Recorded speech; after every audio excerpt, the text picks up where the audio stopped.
How many frying pans does it take to stop a bullet? That is the question that we're going to be answering today on Yee Life. Welcome to the video. My name's Parker. This is Yee Life, where we take anything and everything and we shoot it with guns and see what happens. We have none other than Fred standing by at the end of all of these pans, hoping he makes it through another video. We have some very durable stainless steel pans. Zach, these things were actually very expensive. They're very heavy, they're pretty thick. They're lined up in these little cinder blocks here. And I don't know, I feel like it's like a common thing that you see in movies or video games or whatever. You see like stopping a bullet with a pan or something.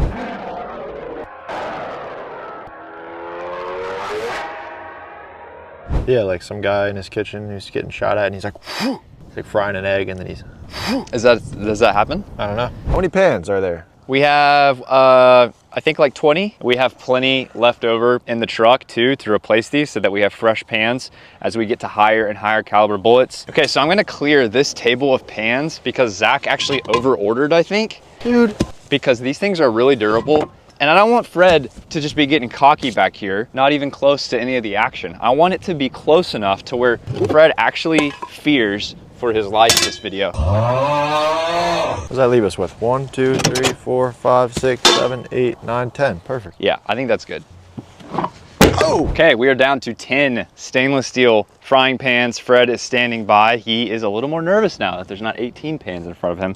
We're starting out with our little round of 22, shooting with our Ruger Mark IV. I saw somebody say in the comments that they just bought a Ruger Mark IV just like this one after they watched some of our videos. You're kidding me. And they had a ton of fun with it down at the range. It's a great little plinking gun. Good little plinkster. Yeah. All right, here we go. Here's our 22 against some steel frying pans. Good luck, Fred.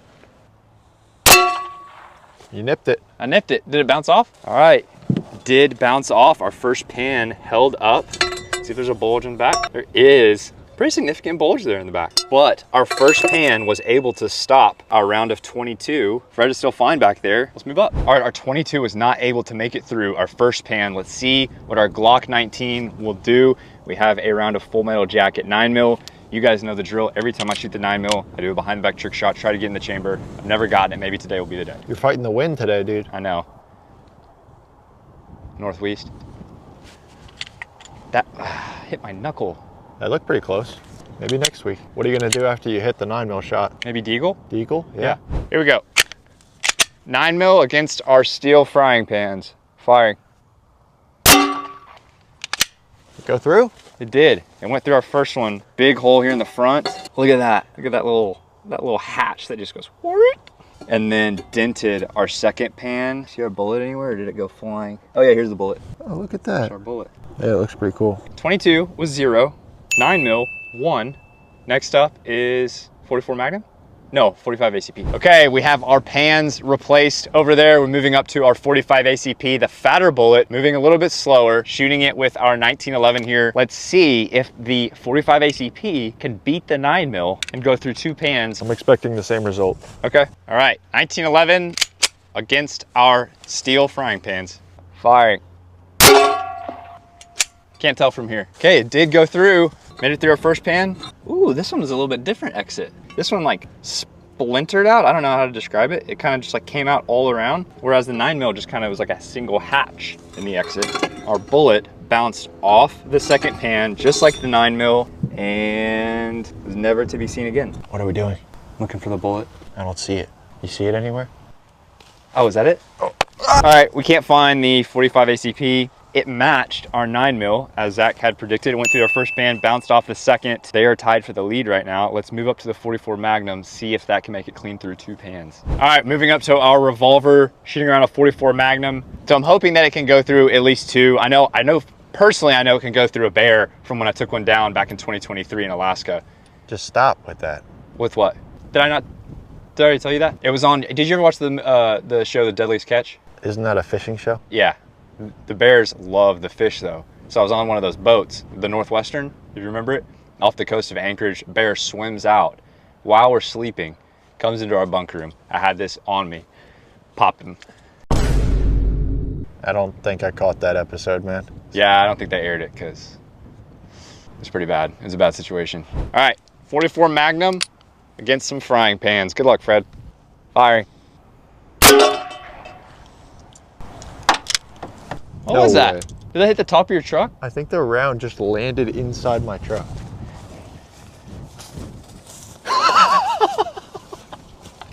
How did that happen? That's nuts.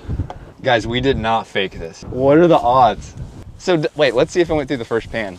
How did that even happen? Yeah, it did go through. It came through the first pan, out the back. Oh, and then it bounced off, glanced upward. Because it was in the air for like 3 seconds. Yeah, So it must have went up and then down.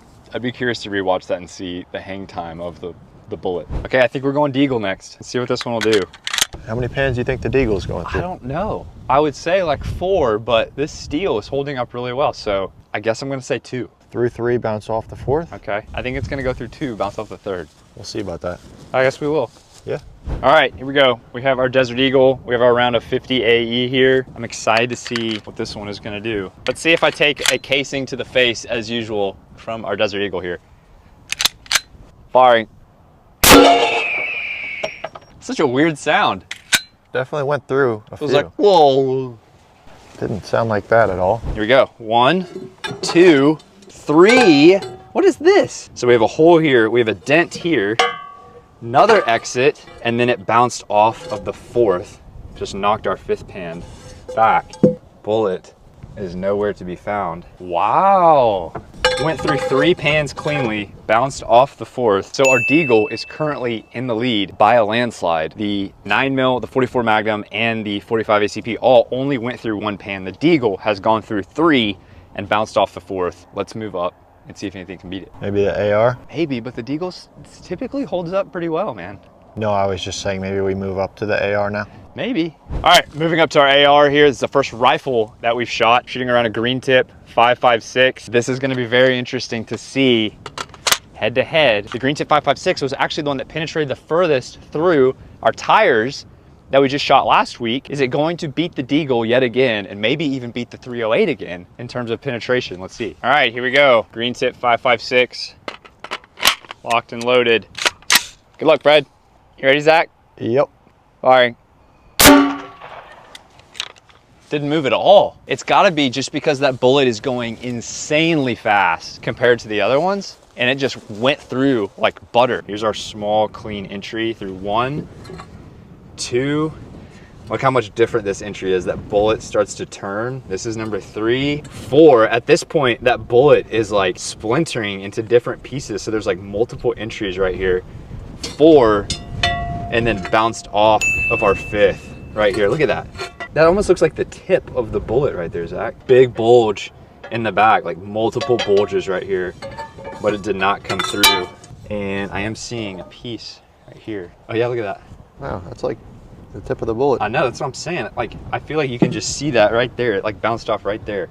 It's like a little piece of candy corn. Yeah. Did you want to hold it? Like, yeah, sure. Yeah, sure. Thank you. It's fine. I didn't really want to hold it that bad anyway. Brian has arrived, our slow-mo expert. Chief Slow-Mo Officer in the house. Our CSMO just showed up. See, smell? I guess some pretty high-level executives here at Yee. Okay, our green tip 5.56 is in the lead with 4 pans, right, Zach? I think so, yeah. 4 pans for the green tip 5.56. What is our 12 gauge gonna do? We're shooting a slug. We officially have the slow-mo camera out. I'll be interested to see what this one looks like. Let's do it. Are you doing the zoom thing again? What? Are you doing the thing where you just zoom in really close to just random things? I was just checking on Brian. Okay. Is everything okay over there? Brian, you good? He's probably fine. I feel like I'm in a Call of Duty map with all these tires around, just like shooting from a, I don't know, firing position in a junkyard or something. All right, here we go. Firing. Chaos. Whoa. Yeah, I went through so fast. Absolute chaos down there. All right, Zach, here is our entry in our first pan. Massive exit there. I saw 2 pans fall down right here. So it went through these 2 pans that were right here, and then small little dent right here in our 4th pan. So after watching that slow-mo, I was able to see that the slug actually landed right down here in the grass. Look at this thing. Look how shiny that is. Wow. There's the back side of it, I'm guessing, and then this is the front side. Well, you know what I think it did is it's the stainless steel. Oh, you think it's actually coated in that? I think you're right, because look, that's the slug. And then you can see these pieces. It has a layer of the pan in front of it. Yeah, wow, that's...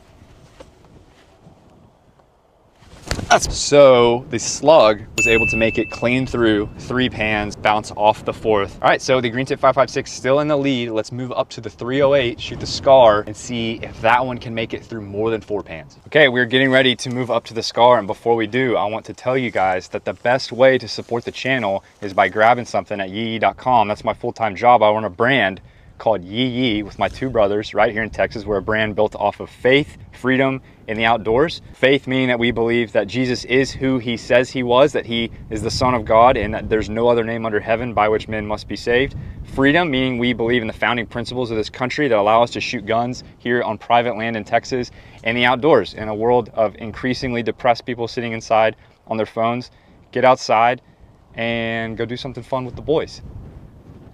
Really? With the boys? Get out there with the boys, man. Trying to talk to Gen Z? Go plinking. What generation are you? Millennial. Millennial? Yeah. Is that before 98? I don't know. Yeah. I'm a Gen Zer. You're after 98? I'm 01. 2001? How old are you? Like 16? I'm 24. All right, we have our gold Scar. We are in position. We have a round of 308 that we're gonna be shooting out of our Scar, and we'll see, is this gonna beat the Green Tip 556 or is it gonna fall short like it did in the tire video? Can the 308 make it through more than 4 pans? Let's see. Firing. It looked pretty promising. Yeah, I saw some back ones move. Whoa, wow. Look at that flame. And then it just tumbles straight up. All right, here's our entry. So it came in through 1, 2, 3, 4. This is where that bullet starts to turn here. Look how horizontal that is. 5, really big entry. The entries are just getting sloppier and sloppier. 6, that bullet starts to split. 7, we're still going, and then it bounces off right here at pan number 8. Fred survives by 2 pans. The 308 obliterated the Green Tip 556 this time. That's fascinating. It did not penetrate as far in the tires that we shot last week, but the 308 doubles the Green Tip 556, almost doubles it. It goes clean through 7 pans, bounces off the 8th, setting us up perfectly for the 50 cal. Can the 50 cal make it through 10 stainless steel pans all the way to Fred? I don't know. Can it? All right, it is the moment that you have been waiting for. I'm geared up. We have our 50 cal here and we have our round. We have 10 stainless steel pans standing by. Fred nervously posted up behind them. Can the 50 cal go through all 10 pans all the way to Fred? Brian is standing by with Brian's standing by with the slow-mo camera. Let's do this. Eagle 1, this is Ghost Rider, requesting clearance to engage. Roger that, green light to Ghost Rider. There's nobody up there, man. All right, firing. Hang on, Fred. Fred.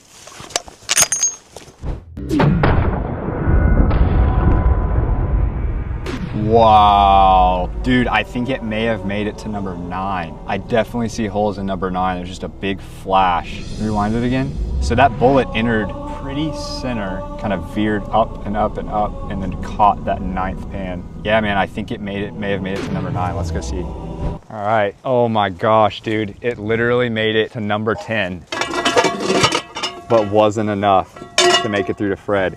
Oh. I think that it just did that though. It looks like it went through his arm. Oh. And he did lose his head, but he always loses his head. So it's interesting, that bullet's traveling so fast. Here's our entry right here in pan number 1, semi-center. This pan is actually still warm. Pretty center in our 2nd pan. That bullet's traveling so fast that it just travels straight through him. And then the destruction begins. We just start losing pans as that bullet, look at that side, look at that bullet just turned completely horizontal on that pan. It literally looks like the outline of a bullet. That's insane. And then as our bullet travels, so lots of charring in this one, right about center of all of our pans. Wow. And then that exit just gets gnarlier and gnarlier. Look at that. Look at that thing, dude. That's insane how big that is. So then our bullet starts to actually split apart because all of these pans were brand new. So it almost just like turns into like a bird shot from a shotgun as that bullet just breaks apart but it's still penetrating. This is pan number 6. It went straight through this one, all those little pieces, and then this is number 9. It's just like splintered, made it through here, and then at this point, it just redirected and then hit front of the arm right here. I wonder if that bullet had been able to stay straight, if it would have made it through that 10th pan. I don't know, but that is as close as you can get. Fred is wounded and he is sweating, but Fred does survive the video. He just takes one to the arm. So 9 stainless steel pans is what it took to stop our 50 cal. What a video. So do we call that an L for Fred or no? I think he's still a survivor. I think he's surviving that. He's probably not gonna have use of his arm, but he avoided the torso, he avoided the head. He barely dodges that 50 cal round. Thank you guys for watching. Hope y'all have a Merry Christmas and yee yee.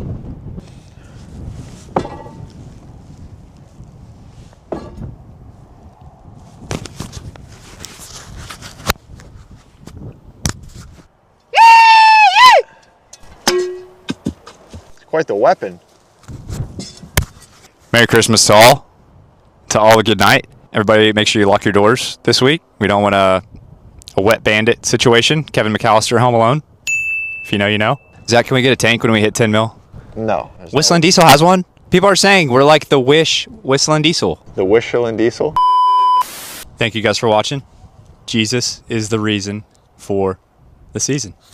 That rhymed. Do you like that? That did rhyme a little bit. But in all seriousness, Christmas is not primarily about the presents. It's not primarily about Santa. It is really about God sending his son, Jesus Christ, here to earth, who was born 2,000 years ago. The Bible says that all of us have sinned against a good, holy God, that all of us stand guilty before him. And so because God is a good, just judge, he can't let the guilty go unpunished. And so he sent his son Christ, who lived the perfect life that we were supposed to live. He died the death that we deserve on the cross. And on the cross, Jesus took our place, substituting himself, taking on the penalty for our sin, taking on the just, good wrath of God in our place. And 3 days later, he rose from the grave, showing that he was who he said he was, that God had accepted his sacrifice, and now he stands at the right hand of God, calling all men to repent or turn from their sin and trust in him alone for salvation. The Bible says that there's no other name under heaven by which men must be saved. That is the message that changed my life in January of 2021, that reality, and it's something that's super important to me. So I hope it's an encouragement to you if you're a follower of Jesus,